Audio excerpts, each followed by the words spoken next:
안녕하세요. 오늘은 마르틴 루터 17번째 이야기를 나눠보도록 하겠습니다.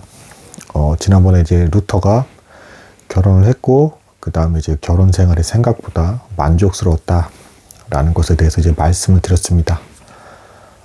하지만 이제 그 루터도 이제 인생 후반기로 이제 점점 접어들면서 많은 어려움에 봉착하게 되었습니다. 그런 와중에서도 그래도 결혼을 했고 가정을 이뤘다라는 부분이 이제 굉장히 루터에게 이제 많은 힘이 돼 주었습니다. 그렇지 않았다면 루터는 어쩌면 먼저 심리적으로 무너져서 이제 쓰러지지 않았을까, 이제 이렇게 볼 수가 있겠습니다. 어떤 일이 있었는지에 대해서 하나씩 살펴보도록 하겠습니다. 루터는 이제 비텐베르그에서 이제 지내고 있었고, 그 지역에 이제 선제후 프레드리의 보호를 받으면서 비교적 안전한 곳에 있었습니다. 그래서 그곳의 제후가 루터를 지지해주고 있었고, 루터 또한 이제 제후들에 대한 어떤 권위를 인정하고 있는 사람이었기 때문에 안전하게 보호를 받을 수 있었던 것이었습니다.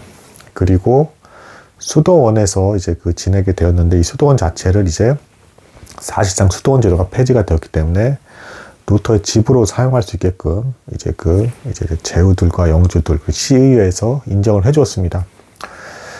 루터는 이제 참고로 이제 경제적으로나 이제 이런 부분에 있어서만큼은 의외로 부유했다. 다른 종교 개혁가들과 달리 이제 대단히 부유하게 살았습니다. 시의회에서 받은 것도 있었고, 그리고 여러 가지 출판물이라든가 이런 것들에서 받은 저작도 있었고요. 저작료도 있었고, 그리고 무엇보다도 사실은 폰 보라 아내가 워낙 집안 살림을 잘했을 뿐더러 이제 경제적인 부분에서도 사업적인 수완이 뛰어나서 돈을 잘 벌었습니다. 그러니까 루터는 종교 개혁과 관련된 일에 집중할 수가 있었던 것이죠. 다른 것들에 대한 고민을 할 필요는 없었다는 것입니다. 하지만 역으로 그 부분에 이제 너무 집중을 해서 몰입을 했기 때문에 이제 여러 가지 논쟁과 논박을 이제 다루는 부분에 있어서 많이 힘들 수밖에 없었습니다. 일단은 그렇게 수도원에서 이제 생활하면서 생활 분위기부터 먼저 좀 살펴보겠습니다. 결혼하고 나서 이제 아이들도 많이 낳고요. 거기에 물론 하녀와 종들도 있었고, 그리고 그 넓은 집에서 찾아와서 하숙하는 학생들이라든가 여러 가지 루터에게 배움을 청하는 사람들이 하숙비를 지불하면서 생활하는 어떤 관계들이 많았습니다. 그 안에서 이제 루터의 어떤 자연스러운 모습을 볼 수가 있었고, 사람들은 그렇게 루터와 친해질 수도 있었습니다. 하지만 루터는 이제 결국에는 이제 가족과 친인척들, 몇몇 아주 가까운 사이를 제외하고는 많이 외로울 수밖에 없었다. 이게 왜 그런지 한번 살펴보겠습니다. 루터는 분명히 이제 그 기존까지의 질서들, 천주교와 카톨릭의 어떤 이 교리적인 어떤 가르침들에 있어서 따르던 수사였으나 이것이 아니다라는 입장을 취하면서 이제 분명히 자신만의 어떤 신학을 완성을 하게 되었고, 이 신학이 많은 사람들에게 이제 지지와 동의를 얻게 됨으로써 많은 지역이 이제 계몽과 종교개혁이 일어나게끔 만들었습니다.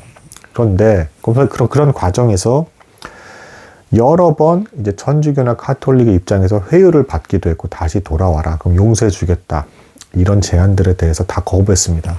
또한 인문학자들과의 관계에 있어서도 이제 논박을 주고받으면서 자신의 신학을 고수했죠. 철저하게 자신의 어떤 하나님께서 주신 이건 깨달음이라는 믿음 가운데 이렇게 생활한 겁니다. 근데 이것이 이제 양날의 검 같은 부분이 있는데요. 같이 루터를 따르면서 지지하는 사람들도 점점 성경을 연구하고 알아가면서 자신만의 루터와는 다른 조금씩의 다른 색채의 견해들을 갖기 시작을 했습니다. 가장 큰 대표적인 문제점은 이거였어요. 성찬식. 성찬식에서 이제 그 가톨릭의 입장은 이제 화채설이라고 하죠. 주의 이제 이게 살과 피를 대변하는 그 빵과 포도주가 실제로 변한다. 근데 여기서 주의해야 될 건 실제로 변한다라는 의미가 물리적으로 변한다라는 게 아니고, 이것이 이제 본질이 바뀐다. 본질이 우리가 알 수 없는 형태로 바뀌면서 실제로 주의 살과 피가 우리에게 이제 공급이 되는 것이다 라는 것입니다. 물리적인 변화를 말하는 게 아닙니다.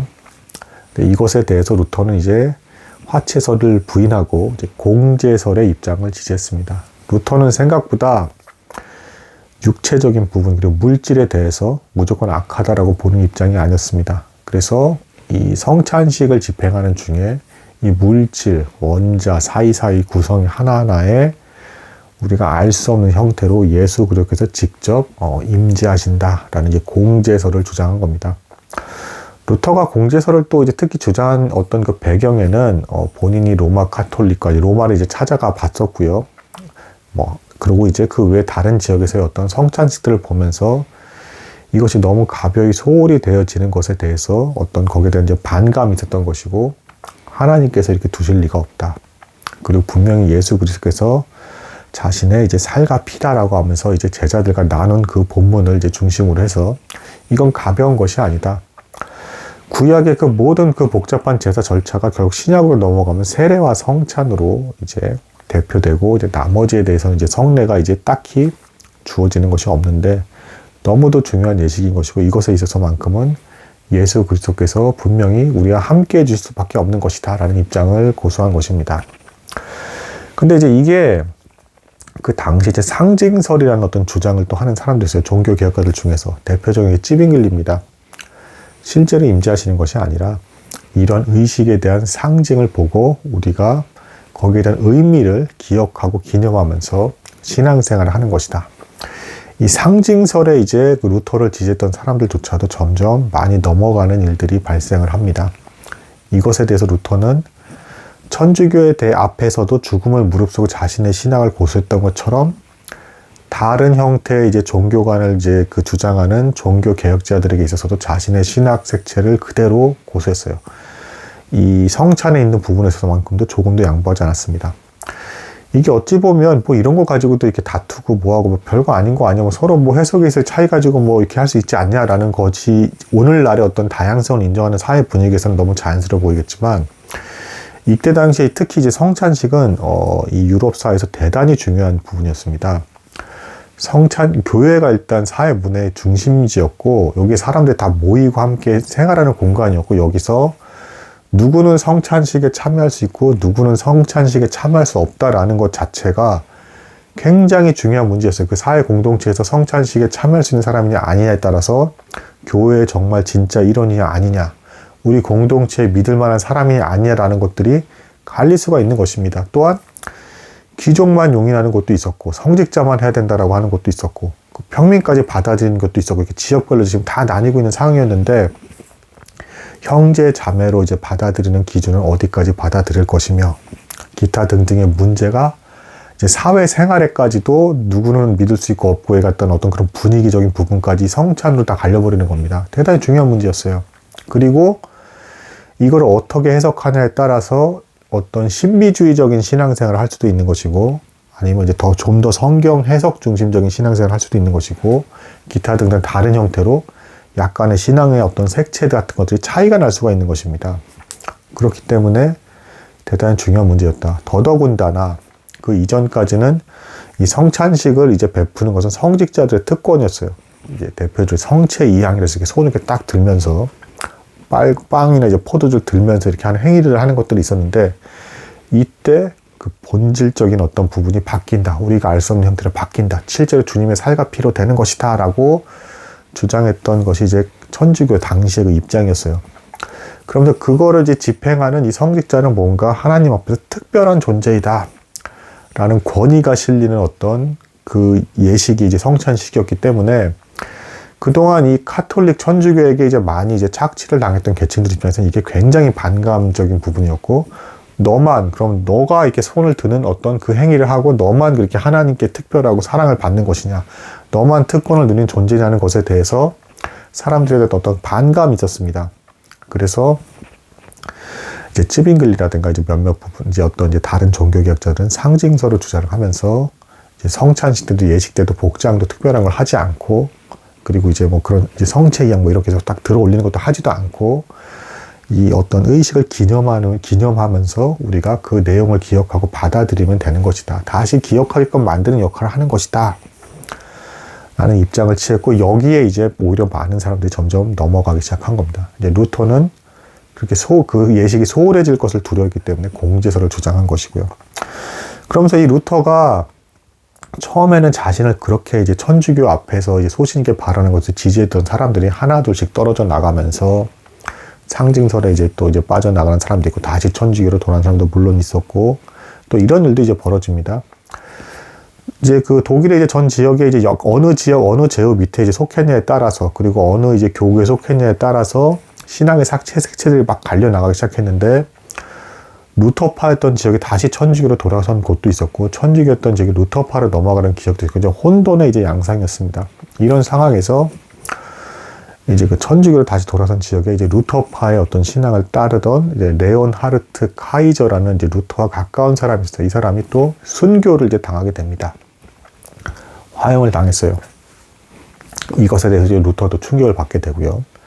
그리고 루터 입장에서도 이런 생각이 들 수밖에 없습니다. 그동안 이 모든 이제 어떻게 보면 혼돈과 이 개혁 과정에서의 어떤 그 혼란, 죽어나가는 사람들, 다치는 사람들, 여러 가지 다툼과 트러블, 전쟁 이것에 대해서 본인도 압박감을 느낄 수밖에 없는 것이고 또 이제 점점 주변에 자신을 처음에 동의했던 사람들도 루터의 너무 완고한 어떤 신학적 색채에 대해서 천주교를 대적할 땐 그 입장이 멋있어 보였지만 자신들의 입장에 대해서 수용하지 않는 것에 대해서는 루터가 점점 미워 보이고 받아들이기 어려워지기 시작한 겁니다. 나중에 루터가 쯔빙글리와 만나요, 실제로. 그래서 이 성찬 부분에 있어서만큼 다양성 좀 인정하자라는 입장을 쯔빙글리가 제안을 했지만 루터가 이걸 거절합니다. 하나님께서 그렇게 인정하지 않으십니다. 제가 보기에는 이 성찬식에는 분명히 특별한 부분이 있고 예수 그리스도께서 직접 그렇게 함께 하시는 것입니다라고 해서 굽히지 않고 이렇게 돼서 교회가 분열이 되게 됩니다. 이때 이제 쯔빙글리는 눈물을 흘리면서 막 울었다라고 합니다. 이제 이렇게까지 분열된 이유가 없는 것인데 왜 그렇게까지 고수를 하시는 것입니까? 라고 하면서. 그럼에도 불구하고 어쨌든 루터는 이제 많은 사람들이 생각보다 이제 그 상징설에 돌아섰음에도 불구하고 의외로 또 이제 타 지역의 많은 지역은 루터를 지지하는 지역이 제법 좀 많이 남아 있었습니다. 그러면서도 많은 이견들의 공격을 계속 받다 보니 스트레스가 쌓일 수밖에 없죠. 그리고 본인 스스로에 대해서도 이 상징설에 대해서는 이제 사탄의 어떤 가르침이라고 하면서 마귀의 역사다라고 하면서 굉장히 강하게 부인하고 거절을 했는데 내가 틀리면 어떠냐라는 것에 대한 어떤 두려움도 분명히 있었던 것 같습니다. 그래서 마침내는 쓰러져서 이제 막 난 이제 곧 죽을 것 같네라는 어떤 그런 단계까지 갑니다. 탈진 어떤 그런 상황까지 갑니다. 너무 많은 사람들이 죽기도 하고 다치기도 하고 돌아서기도 하고 이런 모습들이 보여지니까 거기서 이제 비판까지도 받아요. 이제 루터가 어떤 비판을 받냐? 당신을 지지하는 비텐베르그 밖에 있는 주변의 사람들은 화형도 당하기도 하고 두들겨 맞기도 하고 감옥에 가기도 하고 그러고 있는데 당신은 제후 밑에서 이렇게 보호를 받으면서 이렇게 편하게 서신서나 주고받으면서 자신의 어떤 그 신학적 입장만 고수하고 있는 것이냐. 여기저기서 또 루터를 지지하는 사람들은 또 이제 막 계속 루터에게 또 물어봤어요. 그럼 이제 결혼이나 이런 거에 대해서 국가까지 주관하게 맞다라고 한다 그러면 당신은 어떤 입장입니까? 또 이거에 대해서 루터가 또 막 또 답을 달아주나 정신도 없었습니다. 그래서 뭐 근친 상관에 대해서는 좀 더 보수적인 입장을 취하기도 하고 또 이제 과부의 재혼에 있어서는 좀 더 관대하게 보기도 하고 또 이제 몸의 어떤 육적인 성욕에 있어서 성욕 때문이라도 저는 결혼을 다시 해야겠습니다라고 재혼을 이제 바라는 사람이 있어서만큼은 루터가 또 기존의 관례를 깨고 또 굉장히 관대하게 어떤 성적인 부분은 인간의 자유로운 부분입니다.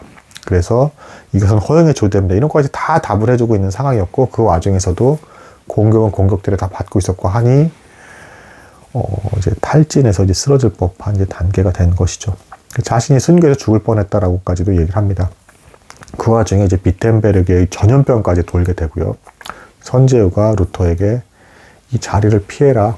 위험하다. 잠깐 다른 지역에 갔다가 다시 오시는 게 좋겠다라는 제안을 받았지만 루터는 그간의 여러 가지 일에 대해서 양심의 가책을 느끼는 중에 저는 이곳을 떠나지 않겠습니다. 라고 하면서 떠나지 않겠다 선언하고 혼자 남겠습니다. 라고 했고 혼자서 이제 이 병자들을 돌보기도 하고 죽어나가는 사람들을 껴안으면서 시체를 매장하기도 하고 이런 일을 합니다. 자신도 이제 고통의 어떤 여러 가지 종교개혁들의 어떤 그 과도기적인 고통 속에서 함께 고통을 받는 사람으로 살아가겠다라는 것이죠.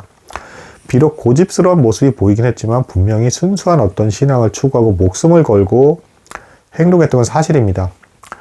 그럼에도 불구하고 이미 이제 또 다른 형태의 어떤 주장하는 종교개혁자들도 이제 박해를 받고 순교하고 목숨을 거는 행동들을 하고 있는 상황이기 때문에 이제 루터의 어떤 모습이 점점 이제 새로워 보이지 않기 시작하는 것도 사실이었습니다. 그러니 이제 어떤 루터 입장에서는 소외되는 느낌을 받을 수밖에 없는 것이죠.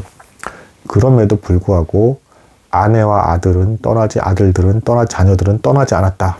함께 했었다.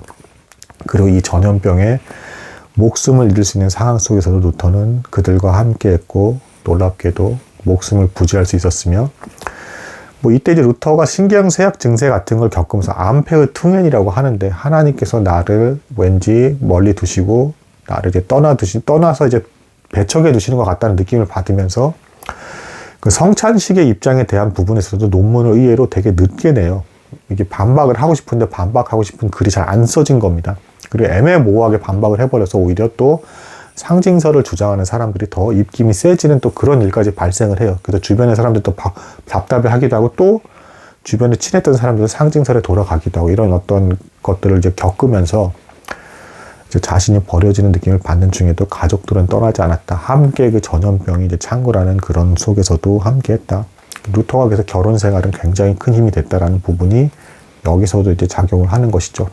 그 안에는 끝까지 남편에 대해서도 그 거대한 그 수도원 그 집 자체가 집이었음에도 손님들을 다 접대하는 걸 했고, 문에 있어서도 이제 루터를 상징하는 어떤 그림과 또 이제 장미가 루터를 상징하는 것을 이렇게 딱 붙여뒀고, 실제로 그래서 루터는 이때쯤에는 오히려 체구가 깡마른 수도사가 아니라 오히려 살도 찌고 이제 그 풍채 자체는 굉장히 커지고 거대해졌다. 아내가 워낙 잘해주니까 또 이런 또 묘한 상황이 있었다라고 볼 수가 있겠습니다. 오늘은 여기까지 나도록 하겠습니다. 감사합니다.